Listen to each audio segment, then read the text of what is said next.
আমি একটি কথা থেকে অন্যদিকে গিয়েছিলাম যে এক ভদ্র মহিলা আমার কাছে এসেছেন ইসলাম গ্রহণ করবার জন্য। আমি তাকে জিজ্ঞাসা করলাম, এফিডেভিট সব কমপ্লিট করেছেন এবং আইনি সমস্ত পদক্ষেপগুলো শেষ করেছেন, বললাম যে আপনি ইসলাম কেন গ্রহণ করবেন? যারাই আমার কাছে এই টাইপের আসে আমি জিজ্ঞেস করি, কারণ আমার তো জানা আছে যে বাংলাদেশের আমাদের মানুষের প্র্যাকটিস দেখে তো তার ইসলাম গ্রহণ করার কথা না, আরও ইসলাম থেকে পালানোর কথা। কেন গ্রহণ করেছেন? তো তিনি বললেন, ইসলাম সম্পর্কে আমি বই পড়েছি, এই বই আমাকে প্রভাবিত করেছে। আবার কোনো কোনো ব্যক্তিকে আমি দেখেছি, তাদের ব্যক্তিত্ব দেখে, নিশ্চয়ই সেরকম ব্যক্তিত্ব খুবই কম, দেখে আমি প্রভাবিত হয়েছি। গোটা পৃথিবীতে আপনারা বিশেষ করে পশ্চিমা দুনিয়ার খবর রাখবেন নিশ্চয়ই, সেখানে প্রতিদিন ইসলামে আসা মানুষের সংখ্যা বেড়ে চলেছে এবং পুরুষদের চাইতে মেয়েদের মধ্যে ইসলাম গ্রহণের সংখ্যা অনেক বেশি, প্রবণতা অনেক বেশি। কেন? যেখানে নারী অধিকার নিয়ে এত কথা বলা হয়, নারীদের অধিকার দেওয়ার জন্য এত আয়োজন নেওয়া হয়, এত উদ্যোগ নেওয়া হয়, সেই সমাজে কেন, সেই সমাজের নারীরা কেন ইসলামে আসছে এবং সেখানকার মুসলমানরা কেন ইসলামে আসছে, এই বিষয়টা নিয়ে আমি একটু স্টাডি করার চেষ্টা করলাম। আমার কাছে দুটি জিনিস পরিষ্কার হয়েছে। নাম্বার এক, তারা কোরআন পড়ে। যারাই ইসলামের পথে এসেছে তাদের বেশিরভাগ মানুষ কোরআন পড়ে ইসলামে এসেছে। এবং ওমর রাদিয়াল্লাহু তাআলার কথা আপনারা জানেন, গোটা পৃথিবীর ইতিহাসে প্রবাদতুল্য শাসকদের একজন, ন্যায় বিচার প্রতিষ্ঠার ক্ষেত্রে দৃষ্টান্ত স্থাপন করা মানুষদের একজন, সে ওমর রাদিয়াল্লাহু তাআলা আনহু। তার ইসলাম গ্রহণের ইতিহাসও আপনারা জানেন। তিনি কিন্তু নবী সাল্লাল্লাহু আলাইহি সাল্লামকে হত্যা করার দায়িত্বে নিয়োজিত হয়ে সে দায়িত্ব পালন করার জন্য যাচ্ছিলেন। প্রতিমধ্যে তিনি তার বোন ভগ্নিপতির কণ্ঠের তেলাওয়াত শুনেছেন। এই ঘটনা বিভিন্নভাবে বর্ণিত হয়েছে, আপনারা জানেন।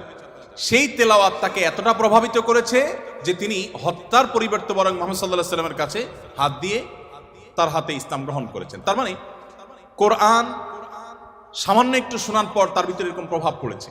আপনাদেরকে আরেকটা গল্প শোনাতে চাই। তুফাইল ইবনে আমর আদ-দুসি একজন বড় মাপের কবি ছিলেন ইয়েমেনের। শুধু বড় মাপের নয়, আমরা জাতীয় কবি বলি, তখনকার জাতীয় কবির কালচার ভাবে ছিল না। যদি থাকতো হয়তো তিনি ইয়েমেনের জাতীয় কবি থাকতেন তখনকার। তুফাইল ইবনে আমর আদ-দুসি, দুস ওনার গোত্রের নাম। উনি যেহেতু বড় সাহিত্যিক এবং কবি ছিলেন এবং সেই সময়ে কবি সাহিত্যিকদের অনেক কদর ছিল, বড় বড় রাজদরবারগুলোতে কবি সাহিত্যিকদেরই পদচারণা সবচেয়ে বেশি ছিল এবং সবচেয়ে বড় পুরস্কারগুলো তারাই জিততেন। প্রশংসা করে রাজাদেরকে বিভিন্ন কবিতা, বিভিন্ন পংক্তি, বিভিন্ন লেখা এগুলো উপহার দিলেই পুরস্কার পেতেন। তো তুফাইল ইবনে আমর আদ-দুসি যেহেতু সাহিত্যিক ছিলেন, ভিআইপি ছিলেন, তিনি মক্কা উমরা করতে এসেছেন। মুহাম্মদ সাল্লাল্লাহু আলাইহি সাল্লাম তখন গোপনে ইসলাম এর দাওয়াত দিচ্ছেন। মক্কায় আসার পর তার বন্ধু বান্ধব যারা মক্কায় ছিলেন কবি সাহিত্যিক, তারা বললেন, দেখো আমাদের এখানে তো একটা লোক, তার কথা শুনলেই মানুষ তার জাদুতে আক্রান্ত হয়ে যায়, বাপদার ধর্ম ছেড়ে দেয়।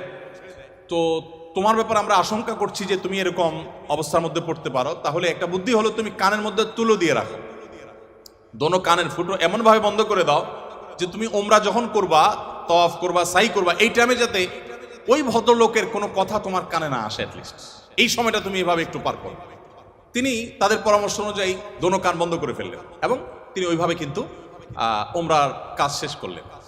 একটা পর্যায়ে তার মনে হলো যে আমি এত বড় সাহিত্যিক মানুষ, বুদ্ধিজীবী মানুষ, পড়াশোনা করা মানুষ, একটা মানুষ কথা বলবে আর আমি গলে যাব, ভুলভাল বললেও আমি সেটা মেনে নিব, আমি তো এত অর্বাচীন না, আমাকে এত ভয় কেন পেতে হবে? তিনি কানের তুলো খুলে ফেলে দিলেন এবং এরপর তিনি হারামের কোন এক জায়গা থেকে কোরআনের কিছু আয়াতের অংশ বিশেষ তার কানে আসলো। আসার পর তিনি সাহিত্যিক মানুষ, বুঝলেন যে এটা তো এই মানের ভাষা, এই মানের সাহিত্য, এটা তো কোনো মানুষের রচনা হতে পারে না, বা এই ধরনের রচনা তো আমি আগে পড়ি নাই, এটা তো একটু ব্যতিক্রম মনে হচ্ছে।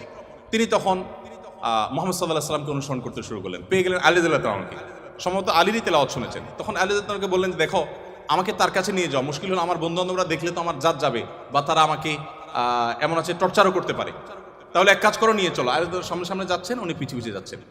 যে পরে তিনি ইসলাম গ্রহণ করলেন এবং তিনি অনেক টর্চারের মুখোমুখি হলেন। তার মাধ্যমে ইয়েমেনে ইসলাম ঢুকে প্রথম ব্যক্তি ইয়েমেন থেকে ইসলাম গ্রহণ করা। আমি আপনাকে 50টা ঘটনা শোনাতে পারবো যে মানুষগুলো ইসলাম গ্রহণ করেছেন শুধুমাত্র কোরআন স্টাডি করে, কোরআন পড়ে। আমি আপনাদেরকে আজকে আহ্বান করে যেতে চাই, বাই চান্স মুসলমান আমরা যারা আছি, আমরা একটু ইসলামটাকে বোঝার চেষ্টা করি, আমরা ইসলামটা একটু জানার চেষ্টা করি।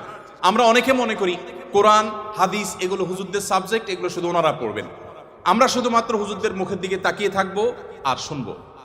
আপনি সেই ধর্মের অনুসারী যে ধর্মের প্রথম নির্দেশ কিন্তু নামাজ পড়া নয়, যে ধর্মের প্রথম নির্দেশ কিন্তু রোজা রাখা নয়, যে ধর্মের প্রথম নির্দেশ হলো ইকরা, তুমি পড়ো। আপনি সেই ধর্মের মানুষ যেই ধর্মে আপনাকে জ্ঞান ভিত্তিক দিন আপনাকে গ্রহণ করতে বলা হয়েছে। আল্লাহ সুবহানাহু ওয়া তাআলা কোরআনে বলেছেন ফাআলাম আন্নাহু লা ইলাহা ইল্লাহ। ইমাম বুখারী রাহমাতুল্লাহ আলাইহি কোরআনের পর সবচেয়ে বড় বিশুদ্ধতম আপনার ব্যাখ্যা গ্রন্থ, সেখানে আল্লাহ রাব্বুল আলামিন যে কোরআনে আয়াতে বলেছেন এর আলোকে ইমাম বুখারী রাহমাতুল্লাহ একটা অধ্যায় রচনা করেছেন। আপনারা জেনারেল ব্যাকগ্রাউন্ডের মানুষ, আপনাদেরকে আমি কিছু এমন তথ্য দিতে চাই যেগুলো হয়তো আপনাদের জানা নেই, এবং সেটা এই জন্য দিতে চাই যে মুসলমানদের জ্ঞান বিজ্ঞানের চর্চা কোন লেভেলে ছিল, বিজ্ঞান তো বটে, সাধারণ জ্ঞানের চর্চাও কোন লেভেলে ছিল।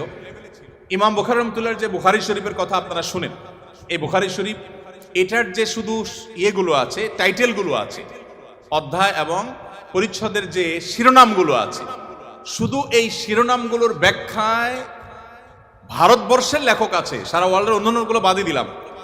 শাইখুল হাদিস জাকারিয়া রাহমাতুল্লাহ আলাইহি ভারতের সাহারানপুরের উত্তরপ্রদেশের, তার লেখা আত-তারাজম ওয়াল আবওয়াব আছে। আপনার এই টেবিলের এই মাথা থেকে মাথা পর্যন্ত হয়ে যাবে সবগুলো ভলিউম রাখলে। এতগুলো ভলিউম ভর্তি কিসে? শুধুমাত্র সহিহ বুখারীর শুধুমাত্র যে টাইটেল বা শিরোনাম আছে তার ব্যাখ্যা। এবং এগুলো এতটা একাডেমিক এবং এতটাই আপনার ডিপ নলেজের বিষয় এবং এলমি বিষয়, একাডেমিক বিষয়, যে আপনি যদি এখানে প্রবেশ করেন তাহলে আপনি এটার ভেতরে শুধু ঢুকতেই থাকবেন এবং সামনে আগতে থাকবেন। এটা আমাদের ঐতিহ্য। যাই হোক, তো ইমাম বুখারী রাহমাতুল্লাহ আলাইহির একটা অধ্যায়ের শিরোনাম ছিল এরকম যে তিনি লিখেছেন বাবুল কাউলি বিল ইলমি, বাবুল ইলমি ক্বাবলাল কাউলি ওয়াল আমালি বি। অর্থাৎ সে অধ্যায় এখানে রচনা করা হচ্ছে যে অধ্যায়ে প্রমাণ করা হবে ইসলাম কোনো কথা বলবার আগে, কোনো কাজ করবার আগে মানুষকে সেটা জানার নির্দেশ করে। অর্থাৎ আগে জ্ঞান অর্জন করো, তারপরে তুমি করো। ইভেন আল্লাহ সুবহানাহু ওয়া তাআলা কোরআনে বলছেন ফাআলাম আন্নাহু লা ইলাহা ইল্লাহ, আল্লাহ ছাড়া সত্যিকার ইবাদতের উপযুক্ত আর কেউ নেই, এই কথার জ্ঞান তুমি অর্জন করো। দেখুন, আল্লাহ সুবহানাহু ওয়া তাআলা কিন্তু বিশ্বাসের কথাটাই বলছেন, কিন্তু জ্ঞান দিয়ে বলছেন। তার মানে তুমি জানো কেন আল্লাহ ছাড়া সত্যিকারের কেউ ইবাদতের উপযুক্ত থাকতে পারে না, কেন একাধিক স্রষ্টা থাকতে পারে না, কেন তুমি সেই জিনিসটা জানার চেষ্টা করো। কেন বলতে আমি এখানে আল্লাহ সুবহানাহু ওয়া তাআলা দর্শন জানতে নির্দেশ করেছেন তা নয়, আল্লাহ বলেছেন যে এই বিষয়ের স্বচ্ছ ধারণা এবং ইলম যেন আমাদের মধ্যে আসে। কিন্তু দুঃখজনক, আমরা কোরআন পড়ি না, আর পড়লেও বুঝে পড়ি না। পৃথিবীতে সবচেয়ে বেশি পাঠ করা হয় যে গ্রন্থ সেটা কোরআন। কোরআনের চাইতে বেশি পাঠ করা হয় সর্বযুগে সর্বকালে এরকম আরেকটি গ্রন্থ পৃথিবীতে নেই যে এত বেশি পরিমাণে পাঠ করা হয়। আর দুঃখজনক সত্য এটাও যে পৃথিবীতে না বুঝে পাঠ করার ক্ষেত্রে কোরআনের চাইতে আর বিকল্প বা আরেকটা গ্রন্থ আপনি খুঁজে পাবেন না। কোরআনই একমাত্র গ্রন্থ যে আমরা মুসলমানরা সেটাকে না বুঝেই শুধুমাত্র পড়ি। হ্যাঁ, কোরআন না বুঝে পড়লেও আপনি সওয়াব পাবেন, এটা একটা কাজ হবে। না বুঝে পড়লে কি লাভ হবে আমরা অনেকে বলি। আজকাল আপনারা জানেন অনেক টেকনোলজি আবিষ্কার হয়েছে, আপনারা টেকনোলজির লোক, যে একটা সিম্পল জিনিস আমাদের সবার হাতে হাতে আছে, স্মার্টফোন। আমরা যদি বলি হাই শ্রী কল অমুক, সাথে সাথে কিন্তু আপনার কোনো টিপাটিপি ছাড়াই সেই অমুককে কল করবে, মোবাইল করবে না ডিভাইস। এখন তো আপনার আপনি কোনো রুমে বসে বলছেন যে গরম লাগছে, এসিটা অন হয়ে যাবে। আপনি জাস্ট বললেন, নির্দিষ্ট শব্দ উচ্চারণ করলেন যে আপনার কাছে গরম লাগছে, এসিটা অন হয়ে যাবে। আপনি বললেন যে না এখন শীত লাগছে, তো এসিটা কমে যাবে, বন্ধ হয়ে যাবে। টেকনোলজি এই পর্যন্ত চলে গেছে যা আপনি বলছেন সেটা সে ক্যাচ করছে এবং সেই অনুযায়ী কাজ করছে। তো এই যদি টেকনোলজির কারামতি হয় তাহলে কোরআন আপনি পাঠ করছেন, এমনকি এমনও হতে পারে কোনো মানুষ কিছু নির্দিষ্ট ওয়ার্ড উচ্চারণ করছে, সেটা মিনিং বুঝে না, কিন্তু ওই ডিভাইস তার মিনিং বা ওই যন্ত্র তার মিনিংটা বুঝে এবং সেটা সে ক্যাচ করে কাজও করে ফেলেছে। সে কিন্তু যা বলেছে নিজেও বুঝে নাই, তারপরও কাজ করেছে। কোরআন তেলাওয়াত করে ফু দিলে অনেক অসুখ, অনেক দুঃখ, অনেক কষ্ট, মানুষের শারীরিক অনেক কষ্ট লাঘব হয়। কিভাবে হয়?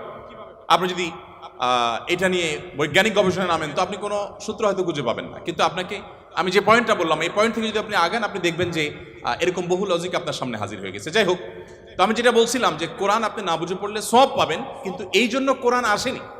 আল্লাহ সুবহানাহু ওয়া তাআলা কোরআনে বিভিন্ন জায়গায় বলেছেন লিয়াদাব্বারু আয়াতি, এই কোরআন দেয়া হয়েছে তোমাদেরকে যাতে এর আয়াতগুলো নিয়ে তোমরা গবেষণা করো, তোমরা যাতে ভাবো, তোমরা যাতে চিন্তা করো, তোমরা যাতে ভাবনার জগতে প্রবেশ করো। তো এই কোরআন ভাবনা বা গবেষণা তো অনেক পরের কথা, এর কথামালা তো আমাকে আগে বুঝতে হবে। আমি আজকে অনুষ্ঠানের মাধ্যমে আপনাদের সবাইকে উদাত্ত আহ্বান রাখতে চাই, আসুন কোরআন শুরু থেকে শেষ পর্যন্ত একবার অন্তত পুরো কোরআনটা আপনি ধীরে ধীরে অল্প অল্প করে 5টি আয়াত করে 10টি আয়াত করে আপনি পড়ুন এবং বোঝার চেষ্টা করুন। কোন একজন সাহাবী বলেছেন শুধু সূরা বাকারা পড়তে তার কয়েক বছর লেগেছে। আমরা তো 2-3 দিনে কোরআন খতম দিয়ে ফেলতে পারি, তাই না? তার শুধু সূরা বাকারা পড়তে টানা কয়েক বছর সময় লেগেছে। কি করেছেন তিনি? প্রতিটা আয়াত পড়েছেন, এ সম্পর্কে জেনেছেন, ভেবেছেন, এখান থেকে তার নেয়ার কি আছে সেটা নিয়েছেন, নিজের মধ্যে ইমপ্লিমেন্ট করেছেন, দেন তিনি সামনে অগ্রসর হয়েছেন। এভাবে এগোতে গিয়ে তার একটা সূরা শেষ করতে কয়েক বছর সময় লেগে গেছে। কোথায় আমাদের কোরআন অধ্যয়ন? আমি আপনাদেরকে বলেছি, এখনো পৃথিবীতে যারা ইসলামে আসছে, পশ্চিমা পৃথিবী বলুন, আমাদের এই অঞ্চলে বলুন, তাদের নিয়ে আমার যে সামান্য পড়াশোনা বা ঘাটাঘাটি আছে, সেটার আলোকে আমি নিশ্চিত হয়েছি অনেকখানি যে তারা বেশিরভাগ মানুষ আমাদেরকে দেখে তো আসার প্রশ্নই ওঠে না, কারণ আমাদের মুসলমানদের মধ্যে এমন কিছু নেই যেটা দেখে সে ইসলামে আসবে, ম্যাক্সিমাম মুসলমানদের অবস্থা। কিন্তু তারা ইসলামে এসেছে কোরআন পড়ার পর। ফ্রান্সের একজন পলিটিশিয়ান, তিনি কট্টর ইসলাম এবং মুসলমানদের সমালোচক ছিলেন এবং বিদ্বেষ পোষণ করতেন রীতিমতো। আমি একসময় আমার ফেসবুক প্রোফাইলে তাকে নিয়ে অনেক লেখালেখিও করেছি। বেশ কিছুদিন আগে আমার অফিসে এক ভদ্রলোক আসেন, রিটায়ার্ড আর্মি অফিসার, আমাকে প্রসঙ্গত বললেন যে এরকম এক ভদ্রলোক ফ্রান্সে ছিলেন, এই নাম তার, তিনি ইসলাম গ্রহণ করেছেন এবং তিনি একটা বিষয়ে অ্যাডভাইস করেছেন। আমি একটু কৌতূহল হয়ে দেখলাম, আমার এর আগে জানা ছিল না, ভিডিওটা ভালো করে দেখলাম ইউটিউবে, দেখলাম যে সেই ভদ্রলোক যিনি ইসলাম এবং মুসলমানদের কট্টর সমালোচক ছিলেন, তিনি একটা সময় ইসলাম গ্রহণ করেছেন। আমি জিজ্ঞেস করলাম যে তিনি ইসলামে আসছেন কি কারণে? তো তার বক্তব্যই শুনলাম, তিনি বলছেন যে আমি ইসলাম এবং মুসলমানদের ত্রুটি ধরার জন্য আমি কোরআন পড়া শুরু করলাম। কোরআন পড়তে পড়তে পড়তে আমি যতই এর ভেতরে প্রবেশ করলাম ততই আমি কোরআনের কাছে সারেন্ডার করতে বাধ্য হলাম, আমি কোরআনের কাছে নিজেকে সমর্পণ করতে বাধ্য হলাম। তো আলহামদুলিল্লাহ, তিনি যেভাবে ইসলাম গ্রহণ করেছেন এবং আলোকিত হয়েছেন কোরআন দ্বারা, আমার বিশ্বাস আমরা যদি অ্যাজ এ মুসলিম আমরা পড়াশোনা করি মুসলিম হই, আমরা বুঝে শুনে মুসলিম হই, আমাদের ইসলাম গ্রহণটা যদি বাই চান্স না হয়ে বাই চয়েস হয়, অর্থাৎ আমরা জেনে শুনে মুসলমান হই, তাহলে সেটা আমাদেরকে অনেক বেশি উপকার দিবে। আপনারা অনেকে জানেন কবরে বা আপনার আলমে বারজাক, কবর না বলে বলতে পারি আমরা আলমে বারজাক, মৃত্যুর পরবর্তী যে জগৎ, সেখানে মানুষের দেহাবশেষ যেখানে যে অবস্থায় থাকে সেখানে কিছু প্রশ্ন হবে। এই প্রশ্নের মধ্যে শেষ সম্পূরক প্রশ্ন থাকবে, মা আলামাকা ও মা আদরাকা, তুমি কোত্থেকে জানলে, কিভাবে জানলে? তার মানে ইসলাম চায় আমি যা জানবো ইসলামের কথা সেটাও জ্ঞানভিত্তিক জানবো এবং গ্রন্থভিত্তিক জানবো, জেনে শুনে আমি বিশ্বাস করবো। আল্লাহ আমাদেরকে সে তৌফিক দান করুন।